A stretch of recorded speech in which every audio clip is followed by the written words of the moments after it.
Shalom, shalom, peuple de Dieu, que l'Éternel Dieu vous bénisse. Nous sommes dans notre émission Espace Miracle qui se passe généralement, c'est tous les soirs, mais ces derniers temps, nous essayons d'avoir un peu des intervalles par rapport à notre fréquence d'intervention. Alors, pour ceux qui ne me connaissent pas, je suis le prophète Dédé Kazadi, résident particulièrement en Belgique. Donc, je suis responsable de l'église Temple de gloire à Bruxelles, mais aussi d'une grande vision évangélique appelée Mission internationale du salut. Je suis aussi, au fait, conducteur, ou encore je peux dire gérant d'une association sans but lucratif appelée DMK communautaire. Et tout ça ensemble, c'est pour travailler pour le bien-être de l'autre, le bien-être de l'univers, le bien-être de tous, en fait, en ayant comme base la parole de Dieu. Dieu nous a donné des dons, entre autres les dons prophétiques, dont les dons des visions que j'ai.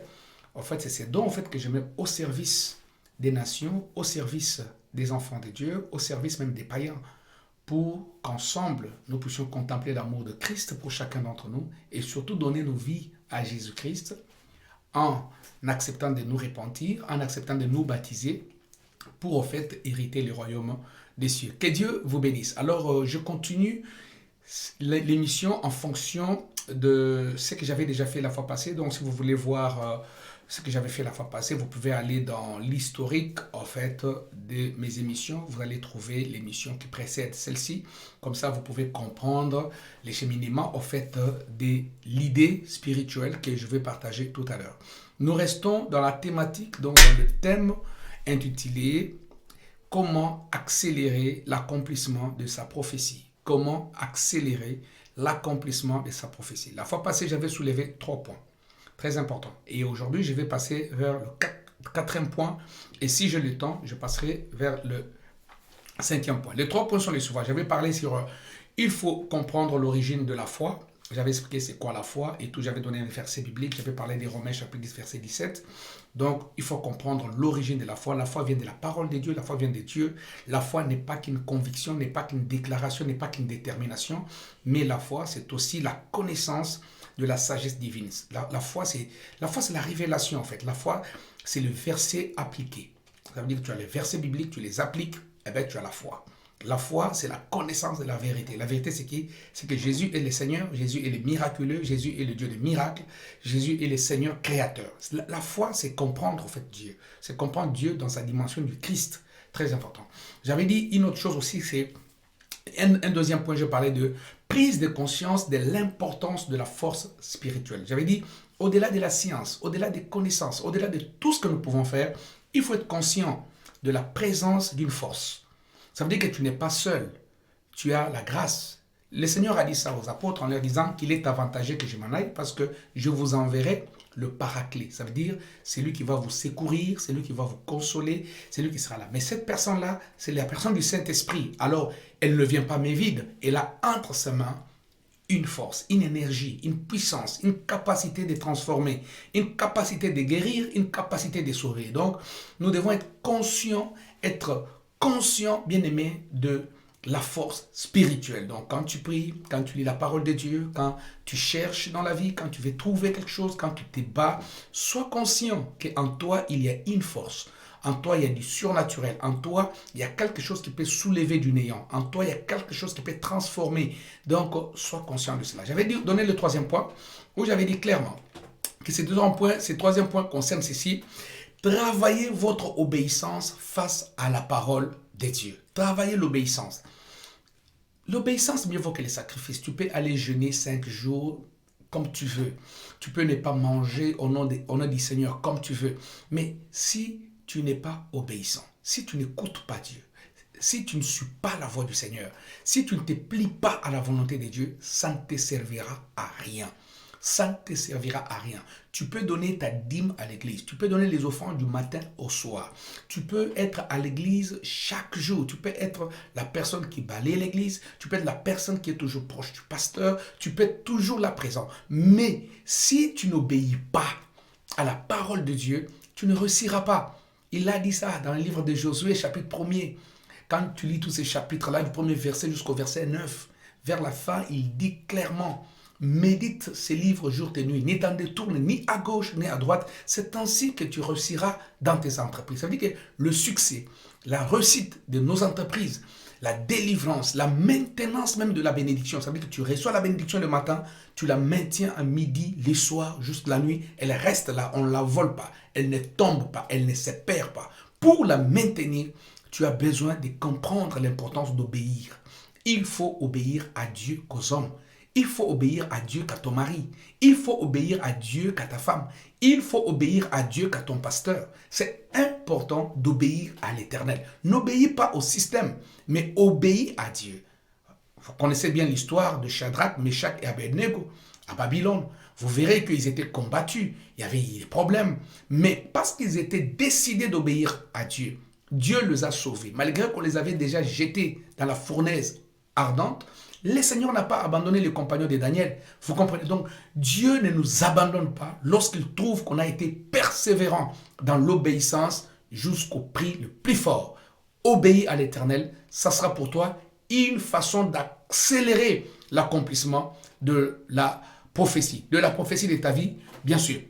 Alors aujourd'hui, je vais aller vite parce que je ne vais plus faire des émissions où je traîne beaucoup. Mais je demande à ce que le Saint-Esprit t'aide et que tu aies l'oreille spirituelle largement ouverte pour arriver à capter ce que je suis en train de dire maintenant. Voici les points nouveaux que je te donne sur l'accélération de sa prophétie. Il est important, bien aimé, de savoir faire un choix avec discernement. C'est choix avec discernement. Je répète encore. Quatrième point, faire les choix avec discernement.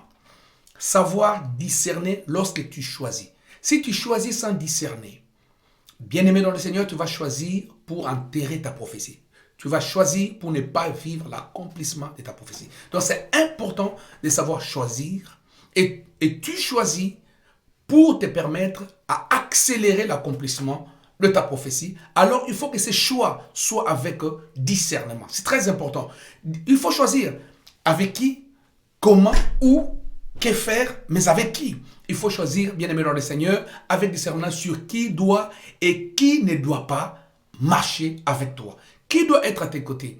Qui doit marcher avec toi? Qui doit parler avec toi? Qui doit partager avec toi? Qui doit même prier avec toi? C'est important parce que tu peux être avec quelqu'un, mais toi tu penses que c'est un ami, mais ce n'est pas un ami. C'est au fait lui qui est effectivement même ce côté loge de la sorcellerie qui te combat. Tu peux être dans une maison, toi tu as fait le choix que oui, moi je préfère habiter dans cette maison, mais alors que tu es allé vraiment te livrer dans la gueule du loup. Tu es vraiment dans la gueule de l'ennemi. Là, on va te faire mal parce que tu as choisi. Sans t'en rendre compte, tu as choisi sans discernement. Quand j'appelle discernement, ça veut dire quoi? Choisir tout en tenant compte de la réalité et de la vérité de la parole du Seigneur. Ça veut dire que quand tu choisis, vous savez que le discernement, c'est un don spirituel. Il faut demander ça à Dieu. Tu dis à Dieu, Seigneur, donne-moi le don de discerner. J'ai besoin de comprendre. Est-ce que cette personne m'aime? Est-ce que cette personne m'accepte? Est-ce que cette personne est avec moi? Est-ce que cette personne reconnaît mes capacités? Est-ce que cette personne reconnaît le don que tu m'as donné?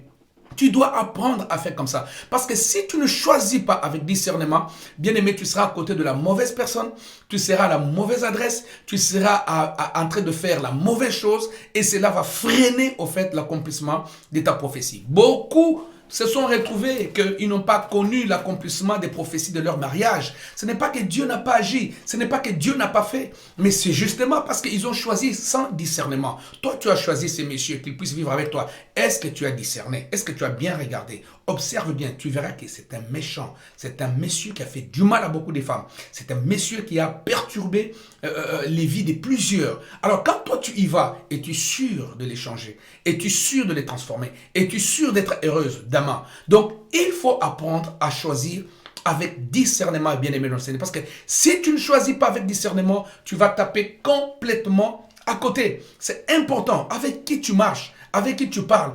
Tout le temps, quand tu as un secret, tu dois le confier à quelqu'un. Regardez, Joseph a confié son secret sans discernement dans le livre de Genèse. Il est allé, il a parlé de son secret à quelqu'un d'autre. Regardez même dans le livre de Genèse, chapitre 13, verset 7 à 12, vous verrez ça. Genèse 13, 7 à 12. Vous verrez comment est-ce que les choses se sont passées. Même Abraham, dans sa richesse, avec Lot et les autres, à un moment, il a dit non, je dois devoir choisir. Moi, je préfère aller à gauche si tu vas à droite. Si tu vas à droite, moi, je vais aller à gauche. Si tu vas à gauche, moi j'irai à droite. Pourquoi? Parce qu'il a compris. Il y a certaines élévations que vous obtiendrez que lorsque vous allez vous séparer de certaines personnes. Il y a certaines choses qui vous arriveront que lorsque vous allez comprendre que vous devez partir, que vous devrez quitter, que vous devrez vous séparer avec certaines situations. Tant que tu demeureras dans le statico, dans ce que tu es, dans ce qui ne t'avance pas, dans ce dont tu as déjà été beaucoup blessé, mais tu reviens toujours dessus. On t'a blessé, mais tu reviens toujours dessus. C'est toi qui freines ta prophétie. C'est toi-même qui freines l'accomplissement de ta vision. Il est temps que tu comprennes que ta vision est plus importante que n'importe qui est à tes côtés. Il faut que tu comprennes que la prophétie que Dieu t'a donnée est plus importante que la situation qui continue à te scotcher, à t'esclavagiser. Il faut que tu t'affranchisses. Il faut que le Seigneur te libère, bien-aimé dans le Seigneur. Choisir avec qui et surtout comment et où faire ce que je fais. Donc, je ne suis pas appelé à marcher avec tout le monde. Dans la vie, on ne plaît pas à tout le monde. Ne cherche pas à ce que tout le monde dise que c'est toi le meilleur et que c'est toi le champion et que c'est toi. En voulant plaire à tout le monde, on finit par ne plus plaire et à soi-même et à Dieu. Est-ce que vous me comprenez? En voulant plaire à tout le monde, on finit par ne plus plaire ni à Dieu ni à soi-même. Donc, il faut d'abord plaire à la volonté de Dieu et faire des choix avec discernement. Bien-aimé dans le Seigneur, va choisir en tenant compte des points clés.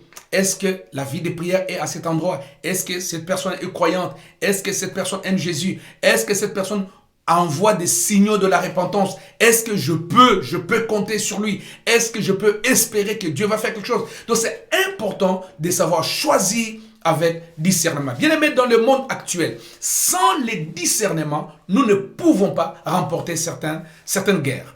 Parce qu'il n'y a que grâce au discernement qu'on peut déjouer beaucoup de manigances de l'ennemi. C'est grâce au discernement. Parce que le discernement va te permettre à agir ou à ne pas agir.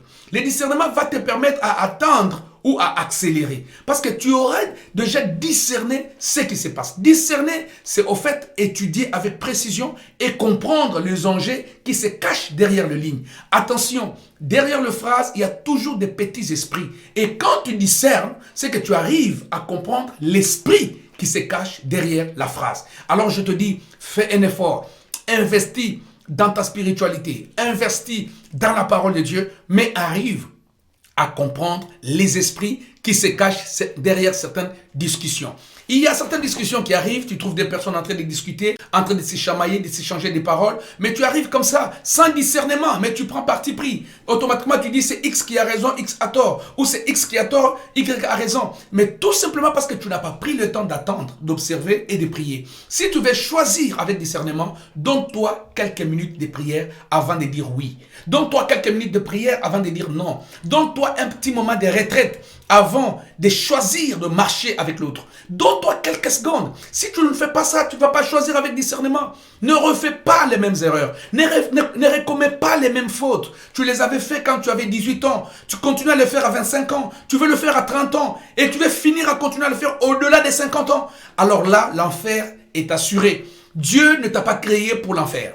Dieu ne t'a pas créé pour la souffrance. L'Éternel Dieu t'a créé pour le bonheur. Et le temps de bonheur pour toi, c'est maintenant. C'est aujourd'hui. Ce n'est pas demain. Ce n'est pas après-demain. J'ai dit que c'est maintenant, c'est aujourd'hui. Et pour que tu accèdes à ce bonheur, à l'accomplissement de la prophétie, alors, bien-aimé, choisis avec discernement. À partir de ce soir, oublie les histoires de choisir va et que va. Oublie les histoires de choisir avec sentiment. Oublie les histoires de choisir parce qu'on a un lien de famille, on a un lien de sang, on a un lien ecclésiastique. Non, choisis, bien-aimé, avec discernement.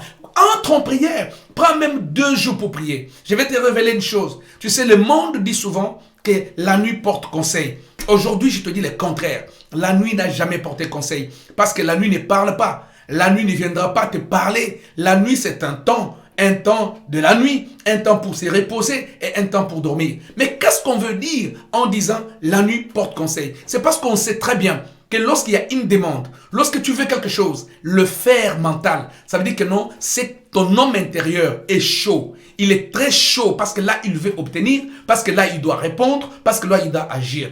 Mais quand on dit la nuit porte conseil, autrement dit, ça veut dire que non, lorsque tu vas reposer ton homme intérieur, lorsque tu l'amènes dans un petit sommeil, un petit moment de calme, eh bien, tu vivras ces mystères de Job 33,14. Dieu parle tantôt d'une manière, tantôt d'une autre. Il viendra alors te révéler les choses. Il viendra te parler. Ça veut dire que la nuit ne porte pas conseil, mais la nuit permet à ton homme intérieur de se reposer et que l'Esprit de Dieu vienne lui parler, que maintenant tu dois dire oui et que maintenant tu dois dire soit non. Ça veut dire que c'est important d'accorder à son homme intérieur un petit moment de repos, un petit moment d'attendre, un petit moment de patience et pour pouvoir maintenant rebondir, choisir, accepter, avancer. Parce que quand tu le fais avec discernement, tu as pris des précautions. C'est lui qui a choisi avec discernement, il a tenu compte de tous les enjeux positifs, les enjeux négatifs, les enjeux des risques et les enjeux de gains. Tu ne peux pas choisir comme ça. Tu te lèves le matin, mais je vais faire les affaires, je vais gagner l'argent, je vais faire ceci. Tu commences, oui, tu vas, tu prends un crédit, tu prends ceci, tu commences à demander aux gens de fric. Oui, tu demandes l'argent, mais est-ce que tu as discerné ce que tu veux faire? Est-ce que tu as essayé d'étudier profondément? Est-ce que tu as tenu compte de tout? Est-ce que tu as posé la question à celui qui l'a fait avant toi? Est-ce que tu as demandé à ton prophète? Est-ce que tu as prié avec moi? Est-ce qu'on a intercédé? Est-ce que tu as essayé d'ouvrir la Bible et de lire la parole de Dieu? Qu'est-ce que la pensée de Christ te révèle par rapport à ce que tu veux faire? Cherche le discernement en toutes choses et comme ça tu remporteras des batailles. Parce que si tu ne cherches pas le discernement, tu ne remporteras pas de bataille. Tu diras, mais oh, le prophète m'a donné la prophétie, je ne l'ai jamais vu arriver. Oh, j'ai vu quelque part que je serai la tête et non la queue, mais je suis toujours à la position de la queue. J'ai vu que ce corps ne devait pas tomber malade, mais je suis tout le temps maladif. Mais qu'est-ce qui se passe? Mais non, c'est parce que toi, tu as choisi sans discernement. Je ne suis pas là pour te culpabiliser, mais je veux que tu comprennes que la prière, lorsque nous prions, c'est pour permettre à l'esprit de discernement de se réveiller en nous et de nous aider à pouvoir choisir convenablement, aller vers la nourriture convenable, au temps convenable, avec la personne convenable. C'est ainsi, bien-aimé, que tu peux remporter la bataille des blocages, la bataille des circonstances difficiles qui peuvent venir là pour t'embrouiller. Dans le nom de Jésus-Christ, je te déclare un choix de discernement. Bien-aimés dans le Seigneur, nous sommes à la fin de l'année. Petit à petit, les jours passent, les secondes avancent, les phénomènes se multiplient. Des familles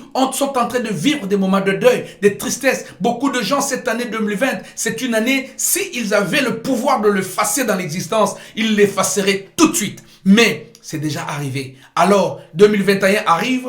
Regarde 2021 avec beaucoup de discernement pour que tu ne refasses plus les mêmes erreurs que tu as fait la fois passée. Pour que tu ne refasses plus les mêmes bêtises que tu as fait la fois passée. Regarde, bien-aimé dans le Seigneur, l'année qui arrive. Regarde cette année avec discernement. Parce que cette année qui arrive, bien-aimé, laisse-moi te dire, au nom de Jésus-Christ, que Dieu va faire la différence. Il a dit, je mettrai ainsi la différence entre ceux qui me servent et ceux qui ne me servent pas. Oui, qui servent l'Éternel, si ce n'est ceux-là, afin de faire quelque chose, ils commencent d'abord par prier, demander à Dieu un discernement, dire à Dieu, Seigneur, aide-moi, Seigneur, assiste-moi, Seigneur, soutiens-moi, Seigneur, oriente-moi, montre-moi un signe, oriente-moi Jésus. Tu as besoin d'un Dieu prophétique, tu as besoin d'un Dieu qui parle, tu as besoin d'un Dieu qui te touche et qui te guérit et qui te montre ce que tu dois faire. C'est très important. Moïse, dans sa prière, il a dit, Père, montre-moi les voies. Montre-moi tes voies, montre-moi tes voies. Ça veut dire qu'il ne pouvait pas dire, Seigneur, je vais aller direct. Non, d'abord, Seigneur, montre-moi les schémas. Montre-moi la formule. Montre-moi ce que je dois faire. Tu es mon maître modèle. C'est très important, bien-aimé dans le Seigneur, de comprendre cela. Nous avons besoin d'un esprit de discernement en toutes choses. Grâce au discernement, tu comprendras que cet ami qui te fait rire n'est pas un bon ami. Au fait, son sourire, c'est un sourire de crocodile. Il est en train de rigoler, mais il veut approcher ta tête. Une fois ta tête est dedans, il va refermer sa gueule. Et à ce moment-là, tu vas dire, on m'a trahi, on m'a déçu. Non, c'est parce que tu n'as pas le discernement. Lorsque tu auras le discernement, tu comprendras que l'affaire qu'on te propose, le business qu'on te propose, ce n'est pas un bon business. On va te faire couler. On va faire couler ton argent. On va faire couler tes affaires. Alors, fais attention. Tu ne peux pas accepter sans discernement. Le discernement, c'est quoi? C'est permettre à ce que Dieu utilise ton mental pour que tu arrives à pousser ta réflexion avec Jésus et que tu te dises, est-ce que c'est là ou pas là? Est-ce que c'est lui ou pas lui? Est-ce que c'est le bleu ou c'est le rouge? Est-ce que c'est le noir ou c'est le blanc? Et ça, c'est possible. Tu peux le faire. Il suffit seulement que tu accordes à Dieu un moment, que tu accordes à l'Esprit du Seigneur un temps. La chose la plus difficile, c'est d'accorder à Dieu un moment. Nous aimons des fois monologuer. Tu arrives comme ça dans la prière, tu commences à parler. Ya ba ba ba ba ba, tu parles, ba ba ba ba ba, tu pries, tu pries, tu pries. Mais tu ne laisses pas à Dieu un temps de parler. Tu ne laisses pas à Dieu un moment de se révéler. Tu ne laisses pas à Dieu un temps de te souffler. La prière est composé de 2 temps. Un temps où tu parles et un temps où Dieu doit te parler. Un temps où tu parles ou un temps où Dieu doit te parler. Un temps où tu demandes et un temps où Dieu doit te donner. Donc c'est pour dire que c'est important, si tu veux agir, faire avec discernement, alors bien aimé dans le Seigneur, apprends à accorder un petit moment au Saint-Esprit de t'orienter. Et si tu ne sais pas développer l'écoute de Dieu, il y a des serviteurs de Dieu. Nous avons des numéros de téléphone qui sont là. Je sais que tu vas suivre cette vidéo, que ce soit en différé, que ce soit dans le direct maintenant là que je parle.